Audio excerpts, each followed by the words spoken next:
রয়েছে সেটাই ফলোড হচ্ছে। 10:30টার সময় বডি এখান থেকে বেরোবে। মীরাদি সহ, মীরা ভট্টাচার্য সহ, সচেতন সহ সবাই এসে গেছেন, আমরাও তৈরি আছি। 10:30টায় বেরিয়ে আমরা 11টার সময় অ্যাসেম্বলি, 11:30 অ্যাসেম্বলি থেকে বেরোবো।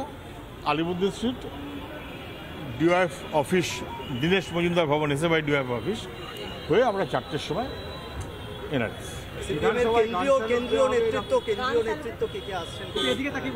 কেন্দ্রীয় নেতৃত্ব আমাদের পার্টির পলিট ব্যুরো মেম্বার, আগে সেক্রেটারিও ছিলেন কমরেড প্রকাশ কারাট আসবেন, বৃন্দা কারাট আসবেন, এম.এ. বেবি আসবেন, মানিক সরকার আসবেন, তপন সেন, নীলোৎপল বসু আসবেন, সবাই আসবেন। মানুষের স্যালিউট খুব শক্তিশালী। বুদ্ধদা মানুষের স্যালিউট ডিজার্ভ করেন, আমরা তাই বলেছি। সরকার গান স্যালিউট দিলে বলতে পারবো না আমি। বিধানসভায় যাওয়ার কথা, বিধানসভায় যা নিয়ম আছে প্রত্যেক সময় হয়, সে সবসময় তো গান স্যালিউট হয় না, সেটা হবে এই পর্যন্ত আমরা জানি। সেটা থাকাটাই বাঞ্ছনীয় বলে মনে হয়। আপনারা কি চান সরকারের তরফে গান স্যালিউট দেওয়া হোক? আমরা যদি চাইতাম আমরা তো আগে বলতাম ভাই, আমরা কি চাই। দেখুন, বুদ্ধদা মানুষের মনের জগতে তার জায়গা, অভিভাবক সম। বাংলার সমাজ, সংস্কৃতি, রাজনীতি, দার্শনিক চেতনা, এই সব মিলিয়ে বাংলার মানুষের কাছে অভিভাবক সম। তার প্রয়াণে অনেক বড় ক্ষতি হয়েছে, এ নিয়ে কোনো সন্দেহ নেই। তার স্মৃতি এবং তার স্বপ্নকে সঙ্গে নিয়ে বাংলার ভবিষ্যতের জন্য আমাদের লড়াইটা চলবে এবং চালাতে হবে। বাংলার ভবিষ্যতের জন্য, যুব সমাজের ভবিষ্যতের জন্য বুদ্ধবাবু যে স্বপ্ন দেখিয়েছিলেন শিল্পায়ন করার ক্ষেত্রে, সেখানে যে কারণেই হোক বিরোধিতার কারণে সেটা সফল হয়। দেখুন, কে কি বলেছে, বিরোধিতা করেছিল তারা আজকে গান স্যালিউট দিয়ে সম্মান। না না, দেখুন, আমি ওইভাবে দেখতে চাই না কে বিরোধিতা করেছিল কে বিরোধিতা করেছিল না। প্রত্যেকেই at the end of the day হয়তো বুঝবেন, না হলে বুঝবেন না, তার ব্যাপার। সরকার, বিধানসভা, তার কতগুলো নির্দিষ্ট ভূমিকা আছে। বিধানসভাতে আমরা নিয়ে যাচ্ছি, বিধানসভা তার কাজ করবে এবং সেটা আমরা চাইবো না কেন। বিধানসভাতে যা হবে আমাদের তো কথাই হয়েছে। আর মহাকরণে যাওয়া কি অন্য কোথাও যাওয়া সে তো হলে আমরা জানিয়ে দিতাম, সেটা হয়নি। কিন্তু শুধু আমি এটুকু বলতে পারি যে যাই বলুন সবাই at the end of the day এটা বুঝতে পারবেন, বুদ্ধদেব ভট্টাচার্য অথবা তার সহকর্মী 34 বছরের মন্ত্রীরা নানা রকম চেষ্টা করা সত্ত্বেও কখনো তাদের কারুর গায়ে কালো ফুটকি দাগ কেউ ফেলতে পারেননি। মাথা উঁচু করে বুদ্ধদেব ভট্টাচার্য চলেছেন, বুদ্ধদেব ভট্টাচার্যরাও চলবেন।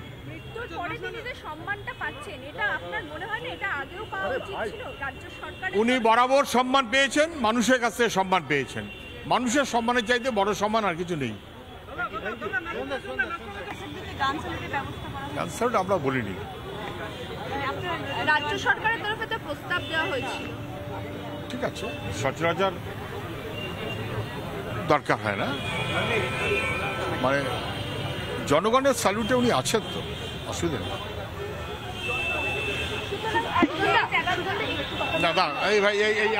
আমরা দেখতে পেলাম সুজন চক্রবর্তী, তিনি কথা বলছেন, তিনি যেমনটাই বলছেন যে আলিমুদ্দিনের তরফে কিন্তু এখনো পর্যন্ত গান স্যালুটের বিষয়ে চূড়ান্ত কোনো সিদ্ধান্ত নেওয়া হয়নি।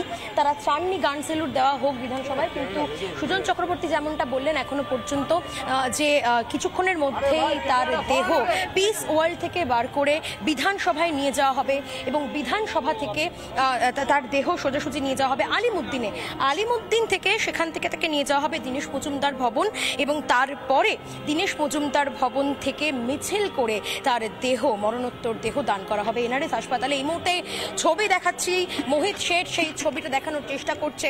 সুজন চক্রবর্তী ইতিমধ্যেই এসে উপস্থিত হয়েছে। এখানে বুদ্ধদেব ভট্টাচার্যকে নিয়ে যাওয়ার জন্য গাড়ি সাজিয়ে রাখা হয়েছে। ইতিমধ্যেই আমরা সেই ছবি দেখতে পাচ্ছি। কৌস্তব চ্যাটার্জি আমার সঙ্গে রয়েছেন, আমি আমার ভিডিও জার্নালিস্টকে বলবো একটুখানি এদিকে আসতে। কৌস্তব চ্যাটার্জি আমার সঙ্গে রয়েছেন। কৌস্তব দা, দীর্ঘদিনের তিনি জননেতা, মানুষের চোখে আজকে জল, এত মানুষ বাইরে ভিড় করে রয়েছে, কি বলবেন? মানুষ তার প্রিয় নেতাকে দেখতে এসছেন। আসলে বুদ্ধদেব ভট্টাচার্য একটা উদাহরণ, সেই উদাহরণ, একটা নিদর্শন, একটা স্টলওয়ার্ড, যিনি যা বলেন তা করেন। এতদিন এতদিন ধরে একসঙ্গে হয়তো কাজ করার সুযোগও পেয়েছেন, দীর্ঘদিন ধরে তিনি মুখ্যমন্ত্রী, 11 বছরের মুখ্যমন্ত্রী, তাকে দেখতে এত মানুষের ভিড়, কেউ আজকে হাতে ফুল নিয়ে রয়েছেন, কেউ আজকে বাইরে অপেক্ষা করছেন শুধু তাকে একবার চোখের দেখা দেখবেন বলে। এ তো অদ্ভুত। এটা তো স্বাভাবিক, খুব স্বাভাবিক। পশ্চিমবাংলাকে কোন জায়গায় নিয়ে যাওয়ার চেষ্টা করেছিলেন, আর আজকে পশ্চিমবাংলা কোন জায়গায়, কাজেই সেটা তো থাকবেই। আর এই রকম সৎ মানুষ, এটাই তো একটা নিদর্শন, এটাই একটা মাইলস্টোন। লাস্ট শেষ প্রশ্ন আপনার কাছে, রাজ্য সরকারের তরফে প্রস্তাব দেওয়া হয়েছিল বিধানসভায় নিয়ে গিয়ে গান স্যালুটের মাধ্যমে শেষ শ্রদ্ধা জানানো হবে রাজ্যের প্রাক্তন মুখ্যমন্ত্রীকে। গান স্যালুটের বিষয়ে এই মুহূর্তে আলিমুদ্দিনের তরফে কি বলা হচ্ছে? না করা হয়েছে। যারা লাইন মাইন দিয়ে উড়িয়ে দেওয়ার চেষ্টা করেছিল তাদের জ্ঞান স্যালুট লাভ নেই কিছু। বিধানসভায় কি নিয়ে যাওয়া হবে? হ্যাঁ, বিধানসভায় নিয়ে যাওয়া হবে, প্রাক্তন মুখ্যমন্ত্রী বিধানসভায় নিয়ে। একেবারে এই মুহূর্তে কৌস্তব চ্যাটার্জির সঙ্গে আমরা কথা বললাম। বিধানসভায় নিয়ে যাওয়া হবে, কিন্তু বিধানসভায় গান স্যালুট দেওয়ার প্রস্তাবে না করা হয়েছে আলিমুদ্দিনের তরফে। এই মুহূর্তে আমরা সরাসরি কথা বললাম কৌস্তব চ্যাটার্জি সিপিএম নেতা। নন্দন, সেই নন্দনে কি আজকে যাবেন? তাও তো প্রোগ্রামে পেতেন, নেই, প্রোগ্রামে নেই।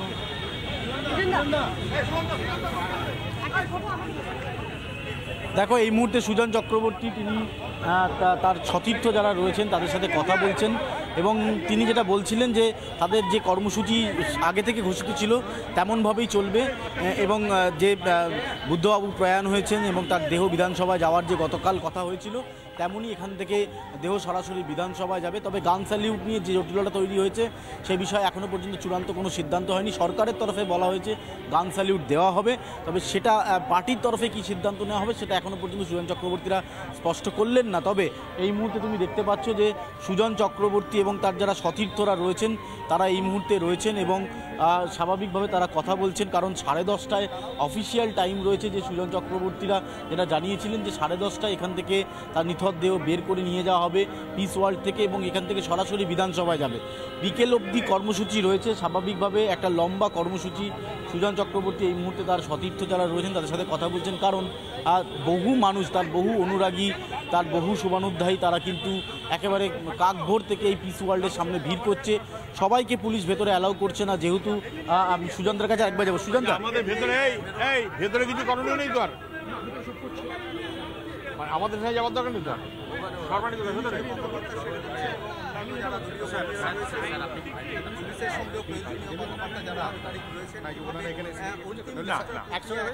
বিধানসভায় যাবে। আমি একবার যাচ্ছি, যাবার একবারে বলো ওইখানে দাঁড়াও দাঁড়াও, এটা করো না, আমার কথা শুনো না, লাইভ হোক আর যে হোক, আমি ওইখানে যাচ্ছি, যা আছে একবারে করে নাও, চলো। এই মুহূর্তে সুজন চক্রবর্তী আসছেন, আমি কথা বলবো সুজনদার সাথে। এক জায়গাতে হই না, আমি জোরে করে বলতে পারি, হই করবেন না।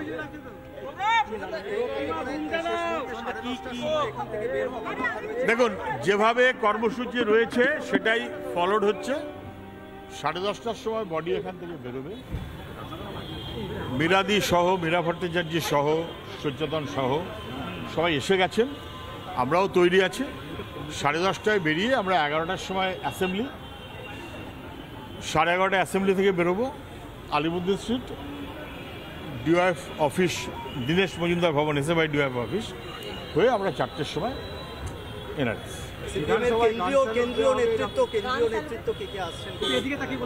কেন্দ্রীয় নেতৃত্ব আমাদের পার্টির পলিট ব্যুরো মেম্বার, আগে সেক্রেটারিও ছিলেন কমরেড প্রকাশ কারাট আসবেন, বৃন্দা কারাট আসবেন, এম এ বেবি আসবেন, মানিক সরকার আসবেন, তপন সেন, নীলোৎপল বসু আসবেন, সবাই আসবেন।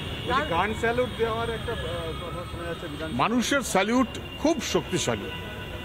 বুদ্ধদা মানুষের স্যালিউট ডিজার্ভ করেন, আমরা তাই বলেছি।